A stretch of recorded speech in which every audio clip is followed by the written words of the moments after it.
How to report TikTok account. Hi everyone, in this tutorial I'm going to show you how to report TikTok account. In order to report a TikTok account, first thing first, launch to your TikTok account and then log in into your account. Once logged in, that's going to take you to the home page.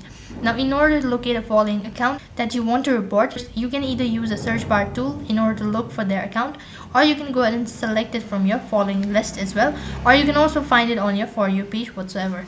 Now if you find it on your For You page, then you'll have to tap the share button, and under it you'll be able to see a drop down menu. From there you can go ahead and tap the report button. After that, it's going to ask you to give a reason and all sort of thing. Go ahead and follow the on-screen prompt. However, if you want to report an account, then you can use the search bar tool feature in order to locate their account. And while you're on their accounts page, you'll be able to see this kind of interface.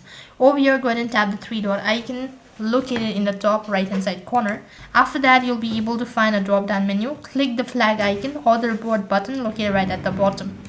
As soon as you do that, you'll be provided with different options. So click on report account. Then it's going to ask you to give a reason for reporting this particular account. Select the one, and then you can go ahead and select one more time reason. Then submit your report. After that, you'll be notified with a statement that the report has been successfully submitted, and that's how you can report on TikTok account. That is all for this video. I hope the video was helpful. Make sure to like, share and subscribe to our channel. Thank you for watching. See you in the next video.